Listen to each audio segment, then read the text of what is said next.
Bem-vindos a mais um episódio do Pé de Moleque Podcast. E no episódio de hoje eu conversei com a doutora Gabriela Pirace, que é médica formada pela Universidade do Estado do Amazonas. Depois ela fez residência de pediatria na Universidade Federal do Amazonas, no HUGV, e foi lá para São Paulo fazer especialização em pneumopediatria pelo Instituto da Criança da Faculdade de Medicina da USP. E nesse primeiro episódio com ela, a gente falou sobre tosse e as infecções respiratórias na criança. E foi uma conversa muito legal, porque ela desmistificou um tema que é tão frequente, tão prevalente entre as crianças pequenas e nas crianças grandes também. Vem conferir como é que foi essa conversa. Sabe o que eu queria saber, que chega muito no consultório, assim, quais são as causas mais comuns de tosse? E se sempre que é tosse eu tenho que pensar em problemas pulmonares, como é que funciona isso no dia a dia? De forma geral, né, a grande causa de tosse em pediatria são as viroses, né, as infecções virais de repetição. É aquela famosa criança que vai para a creche e fica doente. E aí a gente fica ali, será que é uma tosse crônica ou será que ela ficou boa só 2 dias e já está doente de novo, né? E para crianças maiores, a gente sabe que a maior causa de tosse crônica é a asma, né? O nosso feijão com arroz, a asma que está aí e dá bastante tosse crônica em pediatria. E como é que a gente diferencia? Isso aqui é crônica, isso aqui não, isso aqui já é agudo e é realmente uma infecção. Como é que funciona essa questão? Por incrível que pareça, uma tosse crônica dura mais de 4 semanas, né? Sem parar? Então, pra gente chamar de tosse crônica, são 4 semanas sem parar, né? Não é 10 dias, gente. Então, uma tosse aguda dura ali 14 dias, o que a gente espera, né, de uma virose. E a gente sabe que algumas doenças, por exemplo, um bebê que teve bronquiolite, tem estudo que mostra até que eles podem tossir 21 dias, 30 dias, né, decorrente dessa doença. Mas em artigo, tem artigo até que fala 8 semanas, daí eu já acho meio assim, né? Mas 4 semanas para lá é uma tosse crônica. A gente sem parar. Sem parar, sem ficar bom 3, 4 dias, voltar para a creche e começar de novo. Entendi. E aí você falou assim, a criança que teve bronquiolite. E aí, como é que eu consigo, eu como mãe, eu vou diferenciar? Essa tosse aqui é do pulmão, essa tosse aqui é do resfriadinho do meu filho. Essa é uma grande dificuldade, assim, só de olhar. Mas a gente tem alguns parâmetros que chamam a nossa atenção. Eu sempre bato muito, assim, na questão da falta de ar, né? Meu filho está tossindo e está com falta de ar, já chama atenção para um quadro mais pulmonar, mais grave, algo que precisa mesmo de uma atenção especial. Geralmente, né, os de via aérea superior, aquela virosezinha, gripezinha, ela é mais relacionada com o nariz escorrendo, quando a criança deita piora, porque escorre para trás, mas a criança está bem, não está cansada, não está tendo falta de ar, né? Faz uma lavagem nasal ali, a tosse tende a melhorar por um período, depois acumula a secreção de novo e ela volta a tossir. Mas um dos grandes sinais de que já está descendo, né? Já está indo pulmão é essa questão da falta de ar. A criança começa a respirar um pouco mais rápido, demonstrando ali que o pulmão já está sendo acometido. E aí não tem relação, então, se a tosse seca ou se é aquela tosse mais cheia, mais instalada, isso não quer dizer que está em cima ou está embaixo. Na verdade, isso é uma que a gente chama de evolução natural da doença, né? Nas viroses, elas costumam começar com uma tosse mais seca e aí, com o passar do tempo, ela vai ficando mesmo mais produtiva. Isso é importante a mãe saber, isso é normal, né? Ela ficar mais produtiva e até muitas vezes com a secreção esverdeada, que não necessariamente é um sinal de gravidade, né? Outra coisa que assusta muito as mães é uma tosse seguida de vômito, né? E elas associam isso com uma gravidade. Ele tossiu e vomitou, né? Será que ele está grave? Na verdade, a criança ela tem esse reflexo mais exacerbado. É normal, assim, ela tossir e vomitar, né? Mas se isso for recorrente, aí sim precisa procurar ajuda. Mas não necessariamente vomitou por tosse é grave, né? Então, evoluir para uma tosse secretiva é o comum e, às vezes, vomitar por tosse em criança é uma coisa frequente, né? Não é tão raro. Entendi. E me fala uma coisa, às vezes a criança tem rinite, tem um quadro alérgico, e aí é aquela história que está na creche, aí às vezes começa a escorrer o nariz porque é uma virose, ou às vezes é a rinite que está atacada. Tem como a gente diferenciar a tosse alérgica de uma tosse viral ou infecciosa? Às vezes essa diferenciação é clara quando o quadro viral inicia com febre, né? O paciente tem febre, coriza, a gente já sabe ali que tem algo infeccioso associado. Mas às vezes, quando a criança não apresenta febre, essa diferenciação fica mais difícil, né?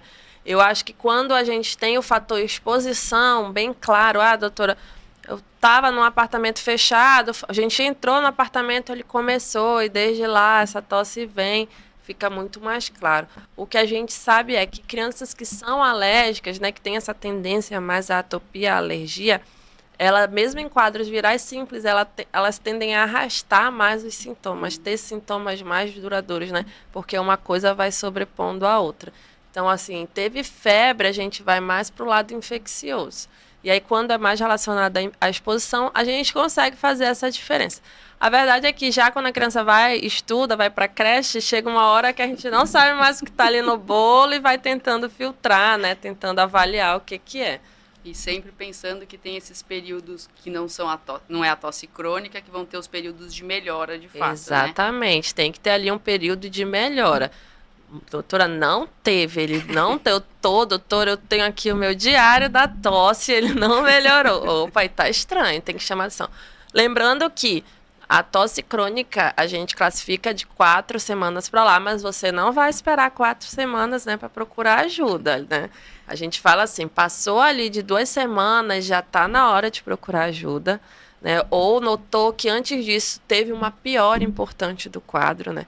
Ele vinha numa melhora e, nossa, notei que piorou muito de novo sem nem melhorar. Aí já está na hora também de procurar ajuda. Entendi. E aí tem uma questão também que a gente chama de sazonalidade, né? Que são os períodos, às vezes, de doenças infecciosas. Ultimamente a gente tem essas queimadas que estão mais frequentes. De que forma, por exemplo, a queimada aqui na Amazônia influencia esses acessos de tosse? De fato pioram mesmo ou isso é mito? Não, de fato piora bastante, né?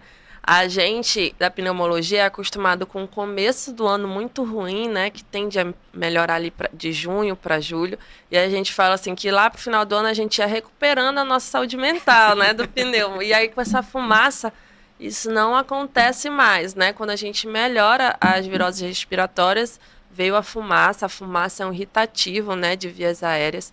Para quem tem sensibilidade é pior, então para quem tem asma, rinite, alergias é pior, mas até pessoas que não têm, né, essas questões, elas podem sofrer sim com a fumaça, porque ela é um grande irritativo das vias aéreas, né, e isso leva a tosse, leva a rinite, que também pode causar tosse, né, essa secreção nasal frequente, então a fumaça piora bastante essa questão.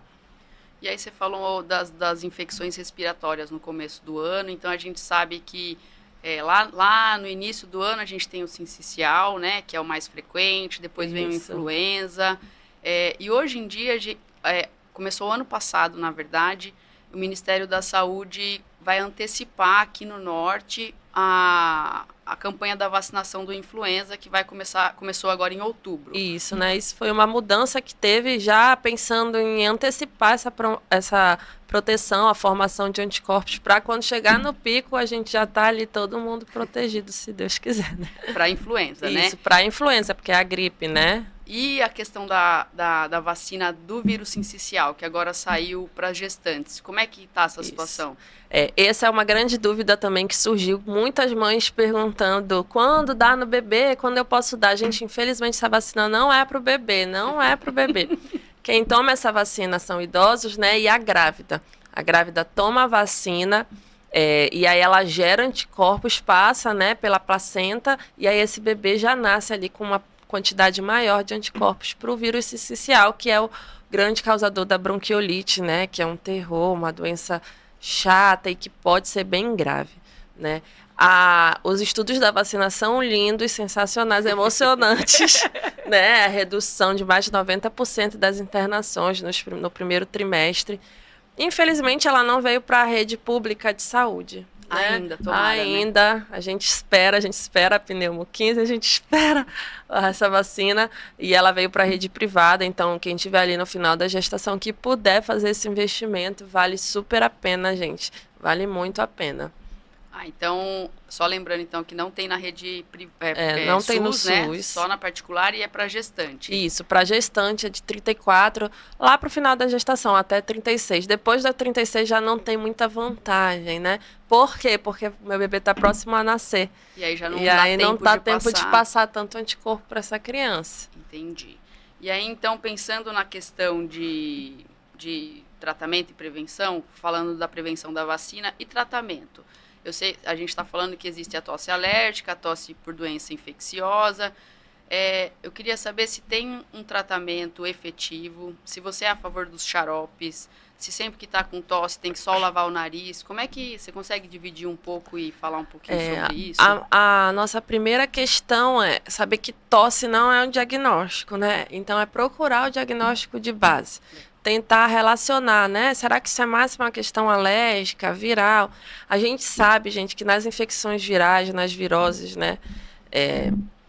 Os xaropes, eles não têm evidência, eles não conseguem diminuir dias de sintoma, tratar a doença em si, né? Eles são direcionados ao sintoma. Às vezes, eles trazem vantagens nessa criança mais alérgica, né? E aí a gente sabe que ele é mais alérgico, ali a gente pode fazer um xarope. O que mais ajuda realmente é a lavagem nasal. Eu sou do time lavagem nasal também. Na doença. Né? Então, começou, pode fazer a lavagem nasal, ajuda bastante. Agora, eu falo sempre que é um sintoma, porque pode ser no meio de uma virose, mas pode ser um paciente asmático que com uma virose disparou uma crise. Né? Que é o que mais dispara a crise em pediatria. E, então, procurar sempre a causa base. A grande questão do xarope é o corticóide, né? O medo, o pavor do pediatra, né? O corticóide oral. O xarope, doutor, o xarope para tosse, que na verdade, quando a gente vai ver, é um corticóide oral, né? E aí a gente sabe que acumulando essas doses faz muito mal para o paciente, né? Então tem que ter muito cuidado, também muito cuidado com o xarope expectorante, né?